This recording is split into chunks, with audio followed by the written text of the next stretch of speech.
Ujian untuk memperoleh gelar doktor dalam bidang ilmu komunikasi pada program Pascasarjana Fakultas Ilmu Sosial dan Ilmu Politik Universitas Indonesia dimulai. Atas nama Rektor Universitas Indonesia dengan ini sidang akademik Universitas Indonesia saya nyatakan dibuka secara resmi.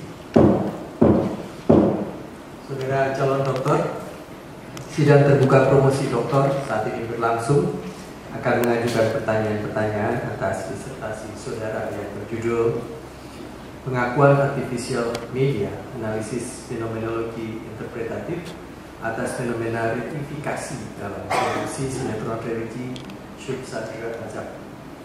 Selanjutnya saya persilakan kepada Profesor Dr. Ibnu Hamad MSI sebagai promotor yang pada kesempatan ini diwakilkan oleh Dr. Herianto MSI selaku co-promotor untuk memulai acara ujian. Terima kasih. Saudara calon doktor, saya persilakan membacakan secara singkat ringkasan atau inti dari disertasi saudara selama kurang lebih 15 menit. Silakan. Pak Promotor Profesor Dr. Ibnu Hamad. Saya akan memulai presentasi ini dengan ingatan tentang sejumlah peristiwa yang saya alami dan saksikan dalam kurun waktu berbeda. Sekitar tahun 2004-2005, saya bertemu dan berbincang dengan seorang produser yang berniat mengangkat cerita dari majalah Hidayah ke televisi. Beliau sekarang sudah meninggal dunia. Dari beliau saya membaca setidaknya saat itu ada ketulusan untuk menyuguhkan alternatif tontonan di televisi. Karena menurutnya televisi isinya terlalu banyak fiksi dan hiburan yang kurang mendidik. Susah payah dia berjuang agar program itu diterima stasiun televisi hingga akhirnya berhasil dan menjadi fenomena yang saya teliti saat ini. Beliau menyebutnya sebagai tontonan dakwah dan didukung sejumlah tokoh agama. Lalu satu ketika bertahun kemudian saya menonton di sebuah stasiun televisi swasta seorang pengawas siaran berdebat dengan sejumlah narasumber tentang sinetron bertema azab di televisi yang saat itu marak dan menjadi kontroversi. Ia mengatakan pihaknya mengontrol sinetron jenis ini agar tidak menampilkan adegan-adegan vulgar. Tapi selebihnya, kata beliau, sinetron tersebut syarat dengan nilai-nilai pendidikan. Saya mencoba mengkonseptualisasi kegelisahan dan banyak pertanyaan tentang peristiwa-peristiwa tersebut dan sejumlah peristiwa lain yang terkait. Lalu merumuskan masalah empiris untuk penelitian ini, bahwa tampaknya representasi media yang pengaruhnya sangat besar didasarkan pada akar moral etis tertentu selain motivasi ekonomi sebagaimana sudah dibuktikan dalam penelitian para sarjana selama ini. Dari kemungkinan-kemungkinan yang tersedia, saya memilih untuk memasuki perspektif pengalaman para pekerja media. Selama ini kajian media di Indonesia secara umum memperlihatkan perhatian intensif pada praktik komersialisasi dan komodifikasi agama melalui representasi berbagai programnya. Tapi bagaimana akar moral dan etis dari praktek-praktek tersebut belum banyak dieksplorasi secara luas. Etis dan kontribusi saya dengan segala keterbatasan saya sampai pada teori pengakuan Axel Honneth, seorang filsuf Jerman dari generasi ketiga masa Frankfurt. Honneth memiliki penjelasan yang sangat kaya tentang dehumanisasi dalam praktek hubungan manusia, sebagaimana juga tercermin dalam semangat para pemikir kritis sebelumnya. Menurut Honneth, manusia memiliki kebutuhan dasar untuk membentuk identitas dan menegaskan integritas kemanusiaan dalam bentuk pengakuan cinta, hak, dan solidaritas. Ketika pengakuan atas tiga hal itu tiada, dia akan mengalami kondisi yang disebut George Lucas sebagai reifikasi, yakni terbendakan atau membedakan hubungan dengan dirinya sendiri, dengan orang lain, dan dengan lingkungan. Dari sini saya merumuskan tiga kerangka pemikiran. Yang pertama, ketiadaan pengakuan yang mengarah pada reifikasi diri sendiri. Verifikasi orang lain dan verifikasi lingkungan saya dudukkan dalam dua bentuk saja, yakni verifikasi diri sendiri dan verifikasi atas yang lain. Karena pengakuan selalu intersubjektif dan bersifat kesalinan atau bersifat kesalinan, dua bentuk verifikasi itu lebih praktis dan tetap mendalam untuk memotret realitas. Verifikasi lingkungan dalam pemahaman ini bermula dari ketiadaan pengakuan diri sendiri atas yang lain. Bisa juga dalam hal ini adalah manusia maupun yang lainnya, termasuk konsep-konsep yang bersifat abstrak tetapi hidup dalam tataran imannya. Kedua, menafsir ulang pengakuan Honneth dalam konteks studi media dan menawarkan rumusan pengakuan artificial media. Ini adalah bentuk pengakuan yang semu yang tampak memberdayakan dan berpotensi diterima sebagai ketulusan. Tetapi sebenarnya di sana terkandung motivasi instrumental dan akan berujung pada reifikasi nilai-nilai abstrak. Honneth memang bicara tentang karakter pengakuan ini dalam kaitan dengan pengakuan ideologi saat membandingkan pendekatannya dengan pemikiran Althusser. Pengakuan ideologis adalah kategori pejoratif merujuk pada bentuk-bentuk pengakuan yang mengamankan praktik dominasi dan gagal mempromosikan otonomi pribadi.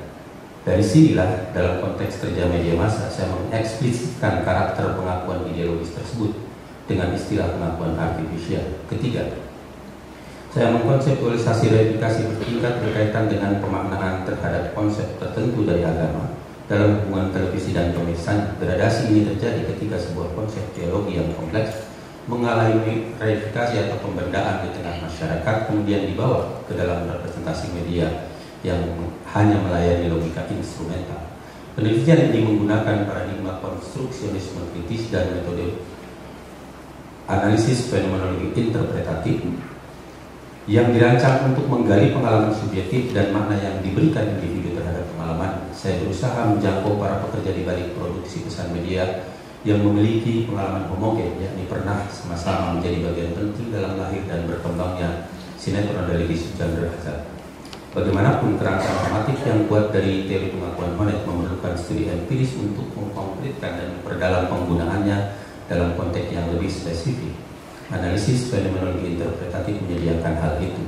Data yang saya peroleh mengungkapkan spektrum luas kompetensi keagamaan di antara para pekerja sinetron religi. Secara keseluruhan, ekosistem produksi sinetron ini kompleks di mana kredibilitas narasi keagamaan bergantung pada kolaborasi unik antara kompetensi formal dan motivasi spiritual intrinsik.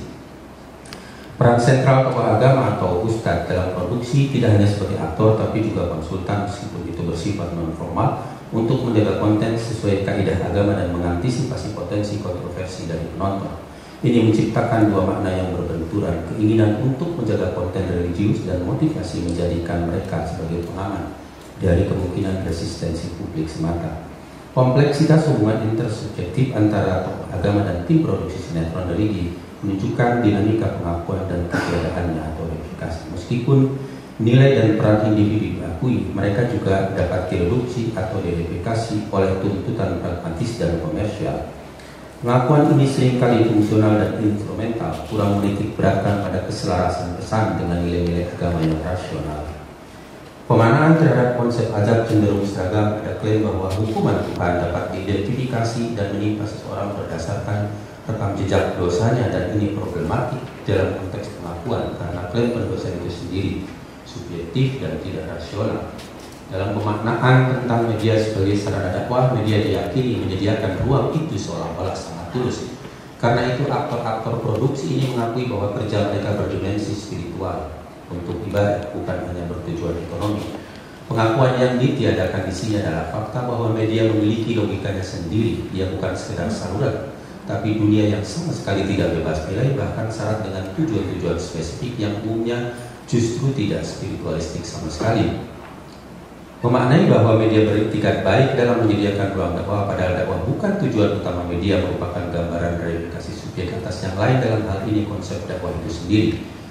Potensi implikasinya adalah dakwah menjadi sekedar penggunaan bahasa dan simbol agama melalui cerita tanpa kedalaman dan dorongan untuk memberikan pencerahan dengan sesungguhnya.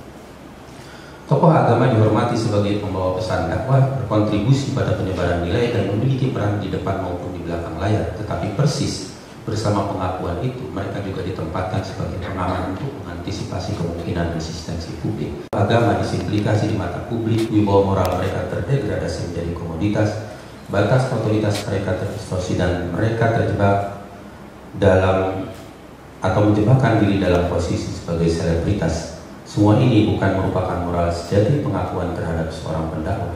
Setidaknya dalam pemaknaan mengenai penggunaan media sebagai sarana dakwah dan keterlibatan tokoh agama dalam produksi, identifikasi silang atas pengakuan dan ketiadaan pengakuan atau reifikasi memunculkan gejala kuat pengakuan artifisial media. Dengan demikian, pengakuan artifisial dapat menjadi kerangka praktis untuk menganalisis adanya pengakuan ideologis yang digambarkan Honneth sebagai praktik mengamankan dominasi dan gagal mengakui otonomi subjek. Kemudian konsep azab dipahami sebagai hukuman Tuhan atas pendosa. Kepada siapa? Kepada pendosa mana azab akan diberikan, itu rahasia Tuhan. Tapi di sini pula diyakini hukuman Tuhan dapat diidentifikasi berdasarkan rekam jejak seseorang. Bagaimana rekam jejak bisa diukur? Tidak ada jawaban kecuali kira-kira yang dianggap masuk akal. Para pekerja media meyakini pemahaman demikian juga bukan hanya ada pada mereka, tetapi memang hidup di tengah masyarakat yang selama ini memang terbiasa dengan klaim-klaim simplifikatif. Kisah-kisah azab sudah sering menurut mereka didengar di masyarakat, dan itu menunjukkan bahwa itu relatif akurat. Dalam maknanya yang demikian, azab dibawa ke dalam representasi media dan makin dijauhkan dari kaitannya dengan teologi. Ya, sekedar simbol dari praktek komunikasi, sekedar tontonan menguntungkan dan bukan lahan refleksi konstruktif. Disinilah terjadi gradasi replikasi yang saya maksud, bahwa tingkat pertama simplifikasi terjadi di ranah publik, tingkat kedua konsep yang sudah direplikasi itu dibawa ke level media dan direpresentasikan dengan tujuan melayani logika instrumentalistik industri. Hal ini berpotensi menimbulkan erosi makna teologis. Penelitian ini memiliki keterbatasan, misalnya dalam jangkauannya tidak terhadap banyak tokoh agama yang akrab dengan televisi saat ini. Mungkin kalau itu dilakukan akan lebih baik. Akhirnya penelitian ini merekomendasikan perlunya sebuah studi yang dapat menampilkan secara lebih komprehensif, kritis, dan kontekstual, misalnya menggabungkan teori net dengan teori kritis lainnya seperti teori ekonomi politik dan studi budaya. Juga perlu di masa depan mendalami dialektika pemikiran para ulama dan berbagai kalangan, organisasi keagamaan, kelompok penggerak media berkaitan dengan topik yang sama. Tujuannya untuk mendapatkan pemahaman komprehensif bukan hanya tentang makna dari konsep-konsep teori yang diangkat ke media, tapi juga tentang pengaruh budaya masyarakat dalam pembentukan makna tersebut. Dalam konteks sosial, penelitian ini merekomendasikan agar lembaga pengawas siaran bukan hanya lebih peka, tapi juga mengembangkan kemampuan analitis kritis terhadap konten tayangan televisi, khususnya berkaitan dengan representasi agama. Lebih fokus pada dampak jangka panjang dari tayangan yang kurang atau tidak memberi ruang pada nalar kritis. Tentu saja juga ada saran buat praktisi media. Pastikan sebuah tayangan agama didasarkan pada konsep yang sudah diverifikasi secara mendalam dan dipertimbangkan dengan seksama bagaimana artikulasinya. Beri perhatian lebih setidaknya berimbang pada kepentingan dan hak-hak publik atas pesan-pesan yang mencerahkan. Mengembangkan kemampuan nalar kritis dan menghindari kebiasaan bersikap hitam putih. Sebab kecenderungan tersebut menyimpan bahaya serius dalam praktek hubungan sosial yang sangat luas dan dalam jangka panjang. Demikian saya aturkan. Terima kasih.